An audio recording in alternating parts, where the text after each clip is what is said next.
Welcome to the First View, Financial Crime Benchmark and what the data reveals. James, thank you very much for joining us on the First Derivative First View series. I've stepped into the host chair for David today. Delighted to welcome you.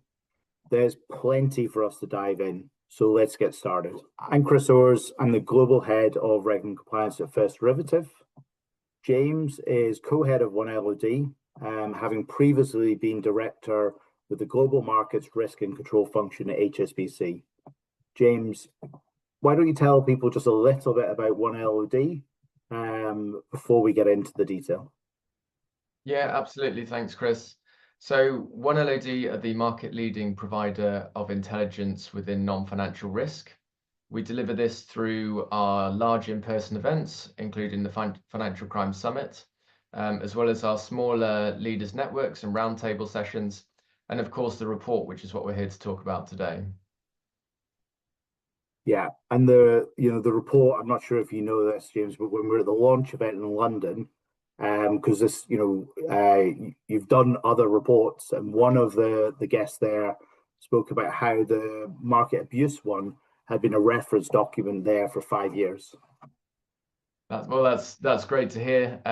We hope the financial crime survey will be just as successful. But yes, I've seen other versions of that report on people's desks with post-it notes marked up on it. So we really hope that the financial crime benchmark report this time round will be just as widely used.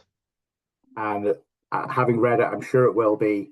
We were delighted to pair up with 1LOD on the survey.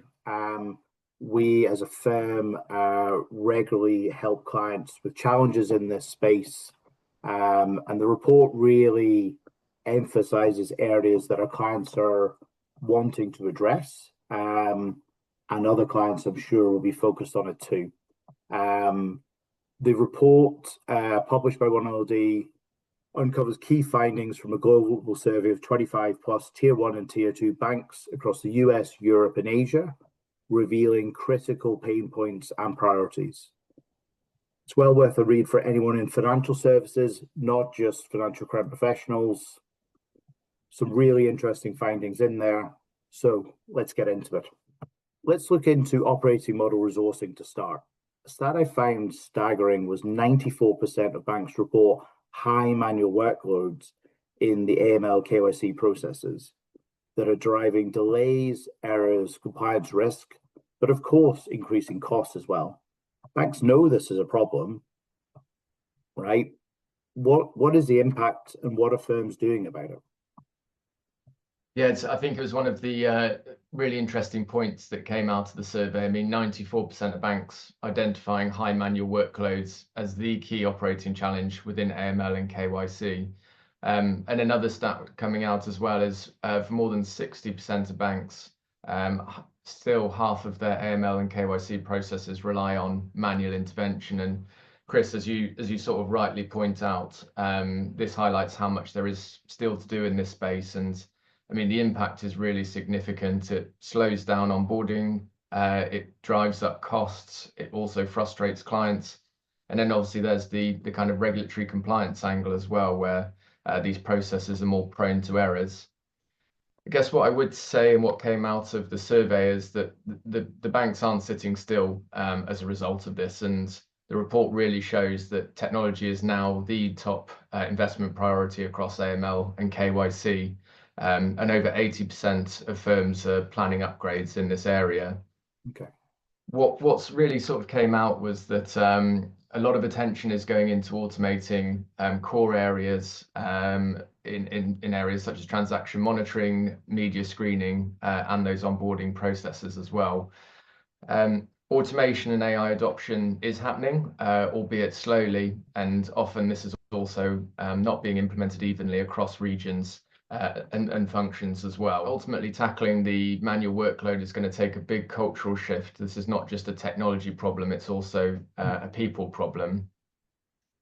I think as well, just more broadly around operating model, it's quite interesting to see how AML and KYC functions are being integrated within the 3 lines of defense model, because that really does vary by institution. I think what we did see with our follow-up interviews is that banks that have had significant enforcement are tending to pull AML and KYC functions back into the second line and then slowly push different parts of the function back into the first line. So lots of really interesting things there that have come out of that operating model section. Fair enough. And I know we're going to talk about technology later, but the other bit that stood out was, the banks are 56% of banks are either neutral or dissatisfied with the technology stack.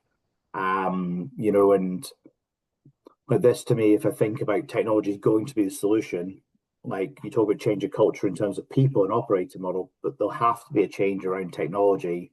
Either there's been too much fragmentation, poor integration, and it feels like there's a need for an overhaul, not just a few small changes. Yeah, absolutely right. So I think that there is a lot of promise around these new technologies, but I mean, as it's very clear, speaking to these leaders within this space, that there's still some fundamental things that they need to get right, and obviously areas such as data play a huge part within that, and really those fundamentals they need to get right before they can really focus on implementing on some of this exciting new technology. Well, if we move to staffing and expertise next, I was alarmed to see how reactive banks were and how many could be more prepared.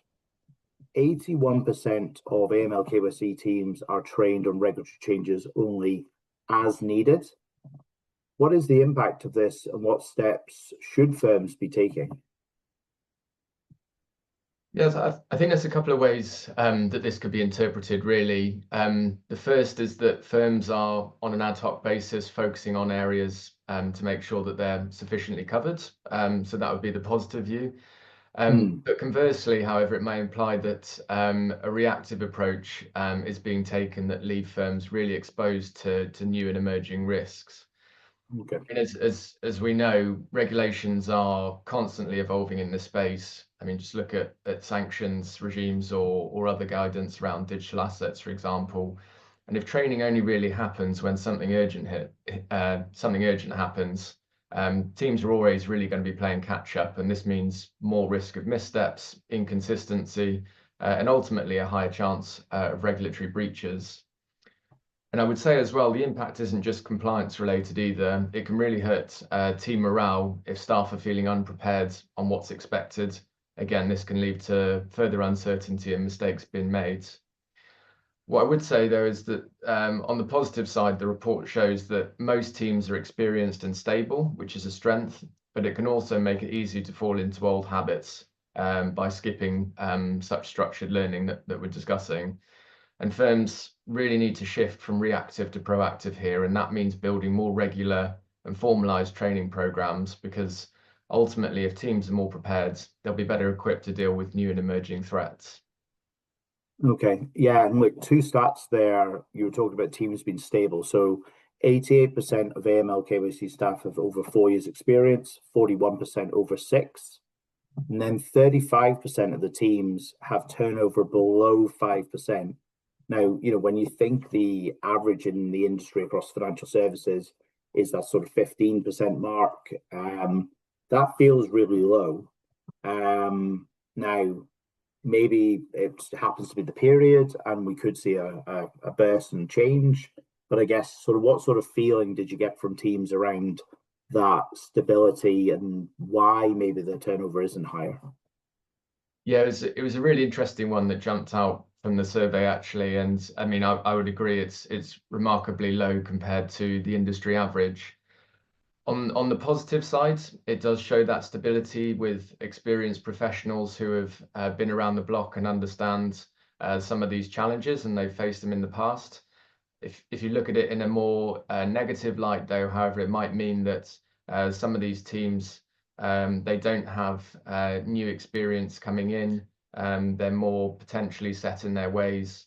And so it will be interesting, as you said, to sort of track if that does continue on this path, or whether there is that does start increasing, because we do hear more and more around making sure that these teams are motivated in a very challenging environment. Interesting. Maybe one to to see how that evolves when you do the next survey, to see, whether that holds true or not. James, we've already mentioned technology and automation and the need for firms to work in the space. We expect, we anticipate AI will have a major impact on findings. Within the survey, 80% of banks say technology upgrades are a top AML KYC investment priority. 75% plan to invest in transaction monitoring systems within the next 3 years. What changes do you expect, and do we feel banks are spending enough embracing AI within their TM systems? Yeah, so I mean, I think the fact that 75% of banks are planning to invest in transaction monitoring over the next 3 years shows just what a priority area this has become. And TM is often the backbone of financial crime detection, and it's clear that firms are realizing that their legacy, old rules-based systems just aren't cutting it anymore in this environment. There's too many false positives, too much manual review, and not enough real focus on the real threats and risk management. You mentioned AI, and AI is definitely expected to play a big role in this shift, especially in helping banks move beyond just reducing alert volumes and improving the quality of risk detection.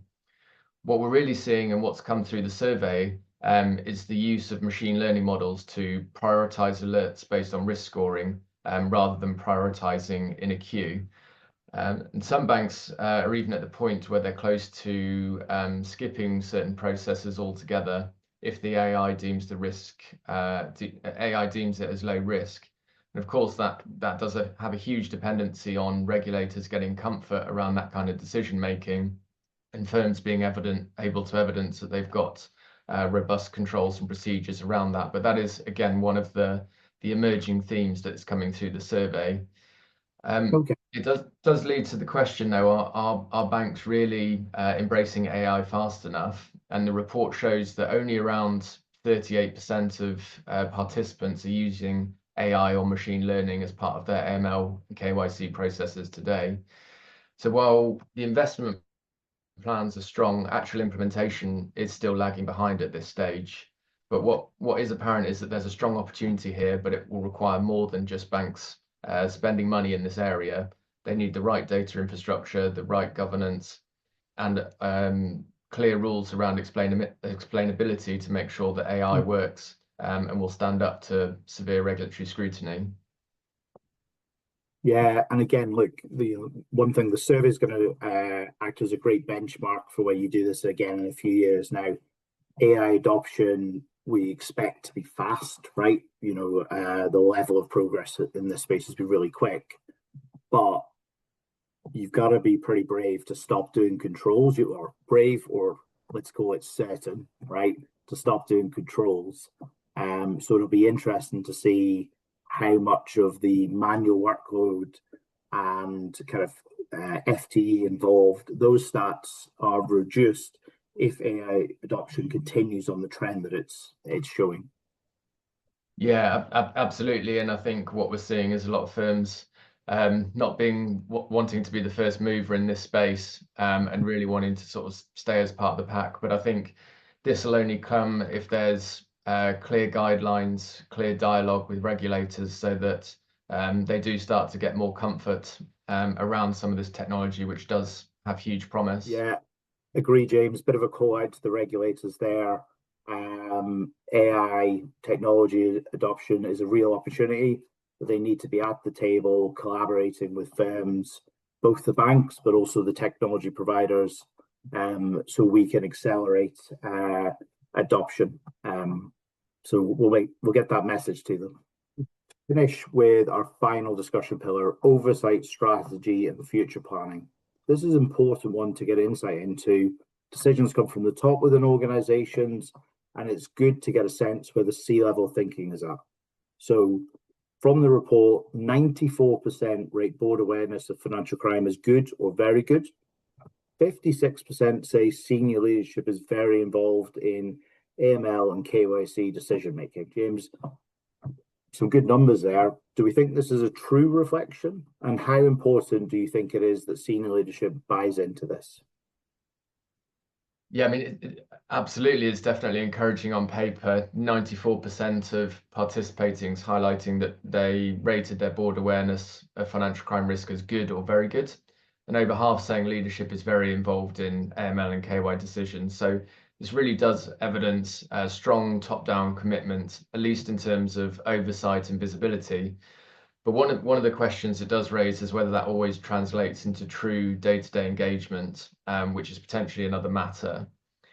In some firms, leadership might be very involved in signing off budgets and hearing updates, but not necessarily owning the long-term strategy and understanding the real operational challenges that firms face on the ground. That said, to your second point, senior buy-in is absolutely critical, and without it, this sort of transformation just will never happen.